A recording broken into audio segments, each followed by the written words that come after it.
my most complimented scent of 2025. This is Clémence. I talk about fragrance. Welcome back.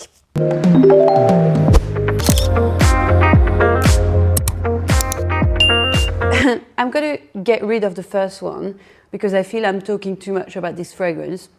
You know what it is, you know how it smells. I don't need to go back to it all the time. It's my signature scent, Gozo by Jeroboam. So I'm in Madrid right now. I don't have this fragrance with me. This is probably the first time I'm traveling without my Gozo. I'm feeling very naked and I'm feeling very bad, actually. I really want my fragrance. But anyway, I'm coming to London next week, so it's okay. This is a number floral fragrance, but it smells really like a Barbie doll skin. This is how I like to describe it. Or for me, it's like a modernized version of Thierry Mugler Angel without the sweetness, if that makes sense, because mainly like Thierry Mugler is only sweet. Every time I wore it, I had nice compliments. A lot of people have bought this fragrance after. I think it's the best compliment. It's not just a compliment. People just like spend their money to buy Gozo, and actually it was sold out. I'm not saying that this is my fault, but I clearly contributed to it. Next one is, I've talked about this on my vintage inspired fragrances, and this is Jouissance en plein air. Actually, since that video, I emptied the fragrance a little bit more again. I absolutely love that, and I have that all the time with me. First of all, I just really think that it looks a bit like a jewel in the hand.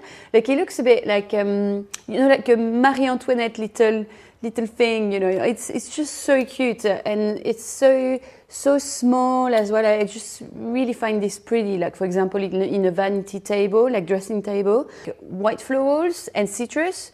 But you know, nowadays when you think about this, you think of this. Always like something really sweet to it. Well, it's not sweet at all. It's very retro, vintage inspired. So you can think of fizzy aldehydes. There's no aldehydes, but it feels really fizzy. I'm suspecting there's aldehydes, to be fair. It feels much more green and very bitter, and the citrus is very bitter actually. So if you like this soapy, old school, old fashioned kind of fragrance, you're absolutely gonna love that. So many compliments. I wear this mainly when I go to bed, or when I don't really know what to wear on a daily basis. But yeah, I got really nice compliment about this fragrance actually by my boyfriend. Next one, I wore that yesterday actually. Where did I wear that? Oh, we were going to buy like a Christmas tree. Tilia, Marc-Antoine Barrois. Do you know, I really feel as a woman, I'm going to say something that is extremely cliche, so beware. And I do not believe in these things. You know how much I cherish my unisex fragrance, and I think everyone wear whatever, and it's beautiful. It depends on your personality, but I feel that whenever I wear like a floral scent as a woman, I get more complimented. After years, that's what I see. Or when it's sweet and floral. You know the classic cliche? Tilia, though, it's a nice floral fragrance, but I feel it's got like something apricot peachy-like in the scent, really, and it's got something a bit aromatic to it. It's a very strange white floral. Like the first time I smelled it, I was like, oh, this is nice, you know. It's a floral, you know. This is really a fragrance that gains to be worn on the skin. First of all, I really love this brand. Marc-Antoine Barrois, they're a little bit strange, and it's all about, you know, like the stars, and you know, the fragrance called Ganymede, Tilia, you know, like it's just, I like the vibe of Marc-Antoine Barrois. Anyway, it's probably the most easy to wear in the collection with Ganymede, because I think the whole of the collection is quite like edgy, you know. I'm living in a building in Brighton.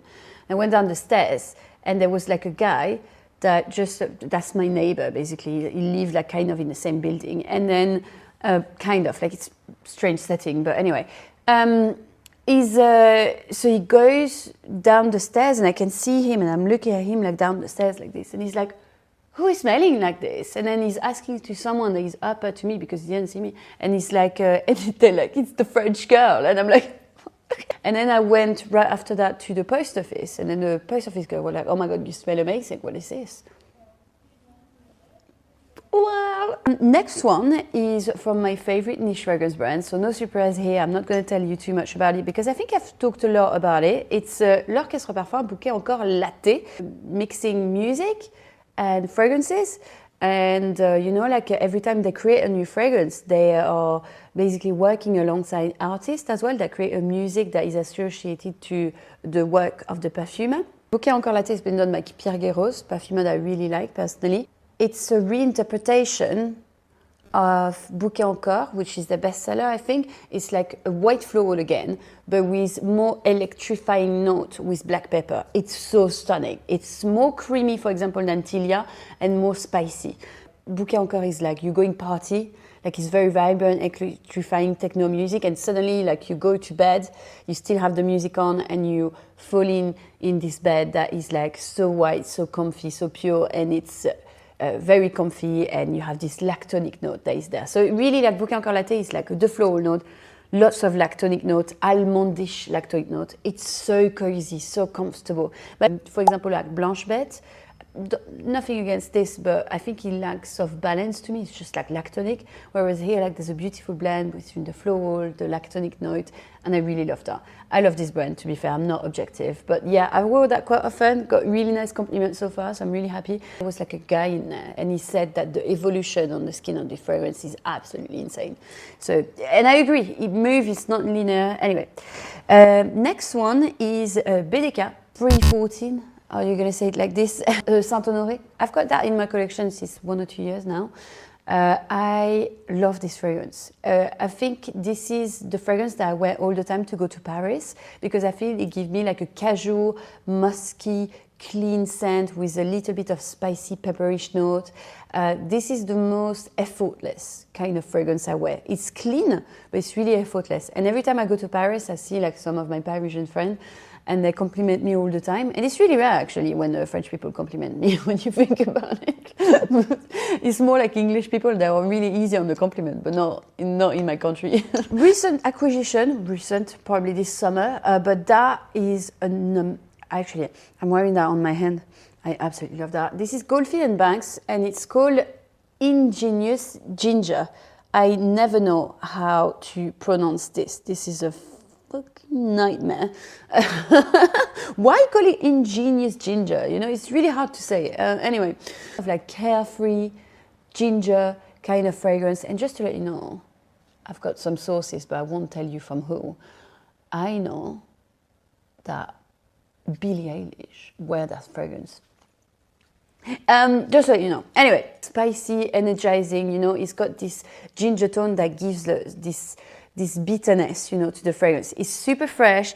There's a little bit of slight sweetness in there, but mainly like it's fresh, you know. Fresh, uplifting, very vibrant with the, actually, it's nearly feel like pimented, you know, like pimento with the ginger.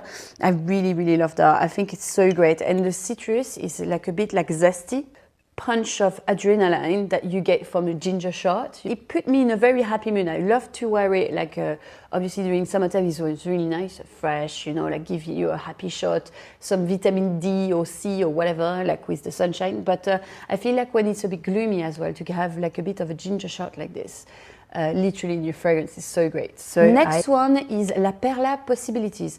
To be fair, this is kind of a safe bet for me. It's really expensive. So I think it's too expensive, actually. I think it's overpriced, actually. But La Perla is so beautiful. The collection of fragrance, I really like them, actually.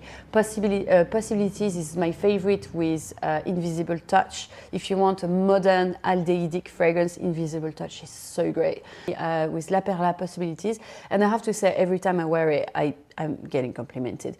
It's a rose that feels very silky. Nearly like a lingerie, you know, it makes sense. La Perla is mainly lingerie, you know.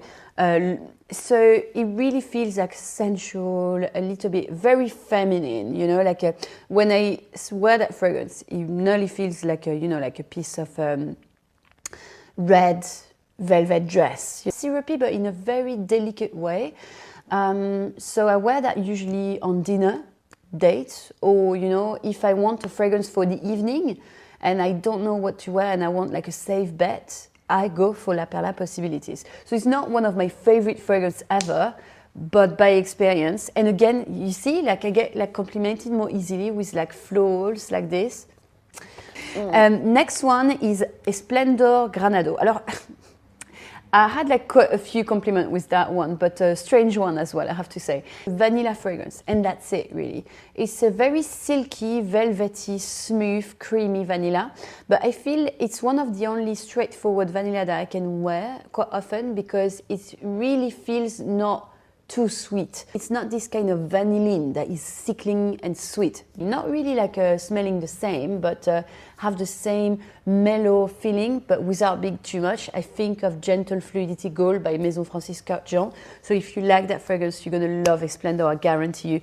But yeah, it's quite funny actually. I've got like one CEO of a brand actually. Like I was going to an event and I wore that, and he told me, "Oh, you smell nice, but actually you smell just plain, straightforward vanilla, don't you?" And I was like, "How am I supposed to?" I don't think he said plain, but he said like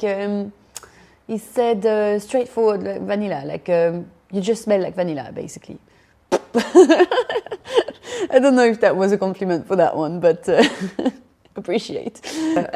Jardin à Citer. So I wore that quite a lot recently. I've been talking about it for quite a long time, and I finally bought it. So Un Jardin à Citer is a funny fragrance, to be fair. It's a bit of pistachio, and it feels a bit like citrusy, but also a bit ricey. So, you know, it's that DNA of Hermès. Hermès is always citrus and fresh, you know, it's that chic, casual smell, you know, that's really Hermès. This cereal vibe to it, nearly ricey vibe to it, and a bit of pistachio, but not the sweet pistachio, you know, like just like a bit of like the nutty aspect more of pistachio. Obviously, compared to everything I told you, it's probably have less longevity and it's probably very much lighter. Do you like sometimes you have like a fresh skin scent, but fresh, you know, not like a musk. It's one of the most classy fragrances I have in my collection. Next one is Atelier des Ors Villa Primrose that I don't have with me. I'm traveling, so, but today I'm wearing Blue Madeleine actually by Atelier des Ors. Nothing related, I didn't really get compliment with Blue Madeleine, but that's my favorite of the collection. At the moment actually, I really love Blue Madeleine. It feels a bit like a gourmand, but that is a bit sad, that is a bit nostalgic. I think it's so cute actually, I don't know, I really love it. Villa Primrose, that's the one that was launched with that one in the collection, so in pink, and again, it's a pink floral smell. It's in the line of, for example, Delina, Parfum de Marly. Villa Primrose is actually more detailed, more meticulous in the composition. I actually think it's absolutely stunning. And I would choose this over Delina million of times. Like everything that they do is like very delicate. I think that their fragrances are nothing but linear, which I appreciate. Safe bet for me, like feminine safe bet, but it's beautifully done. It's done to perfection to me. And it's got this very carefree, very cute, you know, aspect of the flower. You know, it's like very you small, you delicate, you know. But every time I wear that, I get complimented. Last time I went to buy some makeup in Kiko.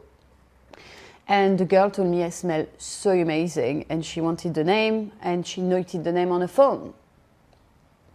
And to finish that video, I wanted to talk about my worst complimented fragrance. I think you know, like you know, when somebody tells you that you don't smell great, like, oh my god, that's the worst. I hate that. But I appreciate though when people are being like very honest.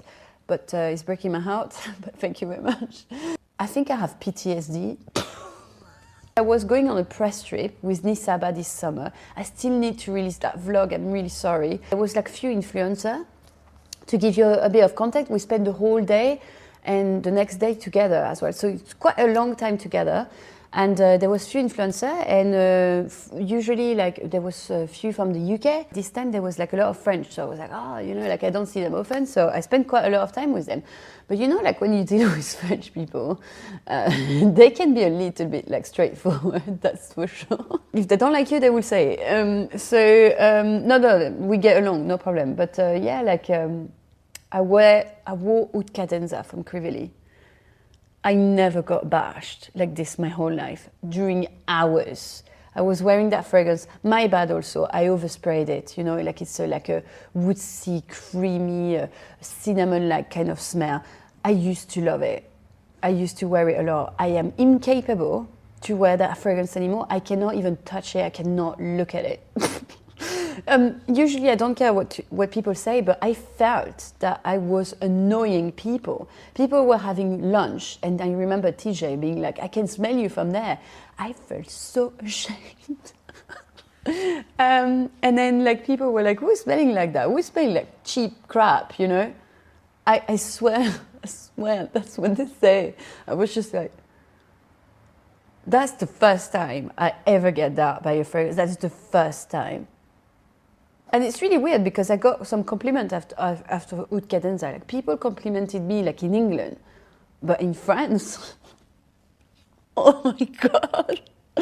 I got slammed during a full day. Anyway, if I find the video, I will put it in that video because that is absolutely terrifying. So be careful with your fragrance. Overspray is not always a good idea, and I learned it the hard way. That's it. I would still overspray, don't get me wrong, but Oud Cadenza for sure, never again. Guys, let me know in the description, in the comments, what are your most complimented fragrance. I hope you enjoyed that video with me, and yeah, we'll see you very soon. Bye now. Viens, je t'emmène dans mon paradis bleu.